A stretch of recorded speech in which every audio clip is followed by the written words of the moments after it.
여러분들의 매출과 여러분들의 수익은 장사라는 틀 안에서는 꾸준하고 정기적이고 균등하지 않다는 거예요. 이런 세부적인 내용을 놓치고 간다고 하면 여러분들은 푸드트럭 시장에서 절대로 장사가 잘 될 수가 없습니다. 장사는 디테일 한 입 먹고 와 나오게 다시 오게 이게 나의 루틴. 네, 안녕하세요. 장사하는 사람들 배한우입니다. 아무래도 요즘 이제 비수기이기도 하고 매출이나 장사 근본적인 것에 대한 고민들이 많을 시기이기 때문에 그런 분들을 위해서 영상을 좀 준비해 보려고 합니다. 만약에 내가 요즘에 좀 푸드트럭 매출에 대해서 고민이 좀 있다, 내가 과연 잘하고 있는 것인가 궁금하신 분들은 이번 영상 한번 참고해 보시고 본인의 현재 상황에 대입해 보시면 될 것 같아요. 보통 매출이 안 나오는 상황은 그 구조가 어떤 것인지 하나씩 좀 살펴봐야 됩니다. 자, 첫 번째, 영업 장소. 지금 혹시 장사하고 있는 장소가 어디이신가요? 푸드트럭은 영업 장소가 상당히 좀 제한적이죠. 일반 매장과는 다르게. 그러다 보니까 같은 푸드트럭을 하더라도 그 운영 방식이나 구조가 다 다를 수밖에 없습니다. 첫 번째로 영업 장소가 아파트 장터이신 분들. 보통 이 부분도 두 가지로 나뉩니다. 아파트 장터, 한 곳에서 몇 년 동안, 오랫동안 장사하신 분들, 이분들은 지금 시즌에도 어느 정도 매출이 유지가 될 거예요. 물론 이제 다른 날 좋을 때보다는 좀 더 이제 매출 감소폭은 있겠지만 기본적인 매출 구간은 나옵니다. 왜 그러냐 하면 바로 단골 고객이 확보되어 있기 때문이에요. 이건 단시간 몇 개월, 1년 이렇게 만들어지는 건 아니고요. 한 장소에서 2년, 3년, 4년, 5년 이렇게 장사하신 분들은 아파트 장터 특성상 일주일에 한 번씩 열리죠. 매주 그 장소에 내 푸드트럭을 찾아주시는 고객분들이 계시기 때문에 매출폭이 유지가 됩니다. 두 번째, 같은 아파트 장소지만 내가 아직 그 장소에서 장사를 한 기간이 몇 개월 혹은 1, 2년밖에 안 된 분들, 그런 분들은 날이 추워지잖아요. 그러다 보니까 고객분들이 그 매장을 찾아오기보단 좀 더 추위를 피해서 따뜻한 곳에서 머무르다 보니 단골 고객들이 다시 재방문율이 떨어지게 되는 겁니다. 보통 이런 경우는 두 가지를 검토해 봐야 돼요. 그럼 만약에 내가 날이 풀리면 매출이 좀 나오는가? 만약에 이것에 해당한다고 하면 꾸준히 장사를 이어가시면은 단골층도 확보가 되면서 겨울에도 매출폭이 유지가 될 거고요. 날이 풀려도 매출이 지금과 큰 차이가 없는 경우, 그것은 그 상권 자체가 매출의 볼륨이 너무 낮거나 그거는 이제 세대수나 여러 요소들이 있겠죠. 거기에는 내가 팔고 있는 음식이 타겟이 맞지 않는 경우입니다. 그럴 때는 이제 오랜 기간 장사를 하여도 기존에 이제 고객들이 쌓이고 단골 고객들이 확보가 되면서 재방문율이 증가하지 않기 때문에 그 영업 장소는 계약이 끝나면 새로운 곳을 구하는 것을 검토하는 것도 좋은 선택지가 되지 않을까 싶습니다. 노점에서 장사하시는 분들, 개인적으로 이제 노점, 이건 이제 길거리 장사라고 하는데 아무래도 이제 좀 불법적인 요소가 있다 보니까 제가 이제 방송에서 많이 다루지는 않았어요. 그런데 이제 저희 아파트에도 매주 요일마다 정문에 이제 오시는 순대 트럭이 있거든요. 저도 개인적으로 단골이라서 제가 그 요일마다 매주 사 먹는데 이런 경우에는 내가 장소를 계속 옮겨 다니는 경우랑 한 곳에서 꾸준히 하는 경우, 장소를 계속 옮겨 다니는 경우에는 결국에는 이제 신규 고객들 위주로 장사를 할 수밖에 없습니다. 단골이 생기지가 않는 구조이기 때문에 계속 이제 뜨내기 장사를 하게 되는 거죠. 만약에 내 품목이 단순히 이제 간식 메뉴다, 그렇다고 하면은 어느 정도 이제 매출이 일어날 수 있겠지만은 단골 고객들 베이스로 장사를 해야 되는 품목이다라고 하면 이제 장소를 너무 옮겨 다니시기보다는 가급적이면 한 장소에서 하시는 것을 권장드립니다. 물론 처음에는 매출이 안 나올 수도 있어요. 그러나 이제 제대로 된 장소를 골랐다고 하면 그곳에서는 찾아오는 고객들이 좀 쌓여갈 것입니다. 물론 요즘 불경기이다 보니까 예전만큼 그렇게 매출 볼륨이 높지는 않습니다. 제가 하고 있는 이제 돈가스를 기준으로 좀 말씀을 드리면 불과 이제 작년, 재작년만 해도 어느 장소를 가도 매출 100만원, 150만원 사이가 그렇게 어렵지는 않았어요. 그러나 이제 또 작년 하반기부터 해가지고 올해 또 들어서는 기존에 매출이 한 80에서 100만원 나오는 곳도 50에서 70만원까지 떨어지는 경우들도 있고요.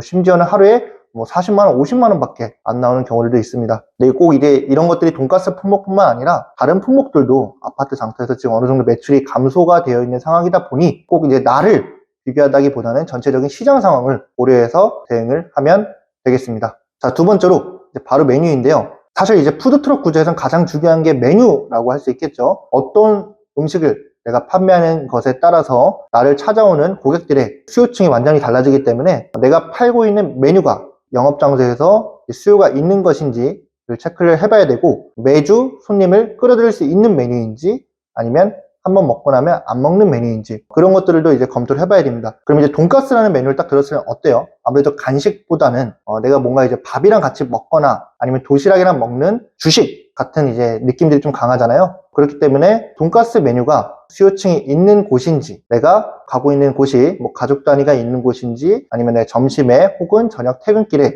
돈가스라는 메뉴를 포장해서 갈 수 있는 그런 상권인지 이런 것들을 융화해서 같이 검토를 해봐야 됩니다. 그래서 이제 메뉴가 내가 이제 가고 있는 영업 장소에 적합한 메뉴인지 그런 것들을 봐야 됩니다. 자, 그리고 이제 마지막 세 번째로는 전체적인 운영 방안입니다. 이게 무슨 얘기냐 하면 여러분들이 이제 뭐 1년, 2년 이렇게 장사를 하다 보면 그 이제 장사를 해왔던 그런 이제 데이터들이 쌓이게 됩니다. 그것은 이제 매출이라고도 볼 수 있겠는데요. 그 매출도 뭐 1월, 2월, 3월 뭐 이런 월별 매출이 있을 것이고 1일, 2일, 3일 일 매출도 있을 것이고요. 그 일 안에 뭐 1시 매출, 2시 매출, 3시 매출 이런 시간대 매출도 있을 것이에요. 그래가지고 여러분들이 운영하고 있는 영업 장소와 메뉴에 대입해서 연장선으로 현재 내가 지금 운영하고 있는 이 구조 안에서 그럼 나는 어느 월에, 어느 일에, 어느 시간대에 지속적으로 어떤 매출들이 일어나고 있는지를 여러분들 스스로가 한눈에 파악하실 수가 있어야 됩니다. 제가 했던 경험에 좀 대입해서 말씀드리면 저는 돈가스 장사를 아파트 장터에서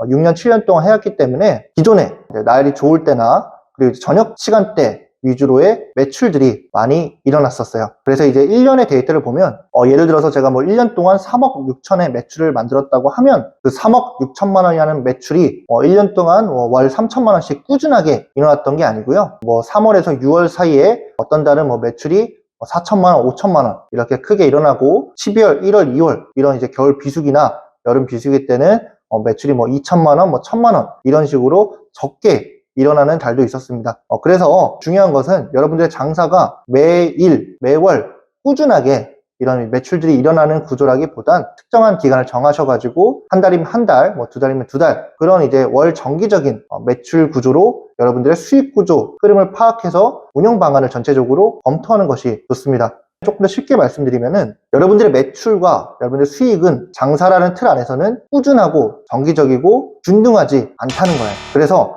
지금 당장 내가 겨울이기 때문에 매출이 좀 안 나온다 라고 해서 그것을 이제 고민하고 두려워하고 주저하기보다는 여러분들의 성수기와 비수기 시즌의 전체 매출과 수익 구조에 합을 한 다음 이것을 일정 기간의 평균값으로 계산을 해보셔야 됩니다. 그렇게 해야 그 운영 방안을 토대로 내가 어떤 달은 많이 벌었구나, 내가 어떤 달은 부족했구나, 그래서 부족한 달은 어떤 식으로 운영을 해야 조금 더 수익을 늘리거나 내 고정비를 최소화할 수 있구나, 이런 운영 구조 자체를 전체적으로 검토를 해보셔야 됩니다. 그래서 이제 정리를 하면 지금은 어느 하나의 운영 구조로 푸드트럭 시장을 단순하게 볼 수 있지는 않습니다. 어떤 때는 내가 메뉴를 바꿔서 다른 현장으로 가기도 하고 또 어떤 때는 내가 팔고 있는 것이 아니더라도 내가 뭐 음료 케이터링을 준비해서 케이터링을 가는 일도 있기도 하고 또 평일에는 뭐 돈가스로 알뜰장터를 다니고 또 주말에는 뭐 닭강정, 닭꼬치 뭐 이런 다른 메뉴로 바꿔서 주말 행사장을 이제 성수기 시즌에 다녀가지고 매출 볼륨을 일으켜서 내가 성수기에는 좀 더 높은 매출을 가져가고 내가 비수기에는 낮은 매출로 움직이게 되는 구조. 그렇지만 전체적인 평균값은 수익이 어느 정도 완성되는 그런 운용 구조로서 여러분들이 푸드트럭 시장을 접근을 할 수 있어야 됩니다.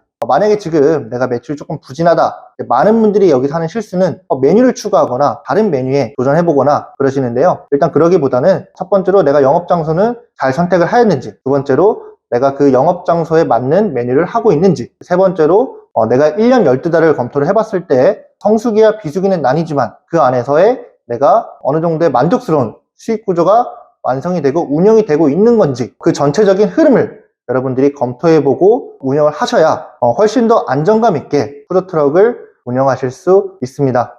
만약 이런 세부적인 내용을 놓치고 간다고 하면 여러분들은 이 푸드트럭 시장에서 절대로 장사가 잘 될 수가 없습니다. 그래서 꼭 지금 제가 말씀드린 내용들을 잘 찾아보셔가지고 지금 당장 이제 고민이 있으신 분들은 내가 어떤 부분에서 잘못 운영이 되고 있는지를 한번 검토를 해보시길 바라겠습니다.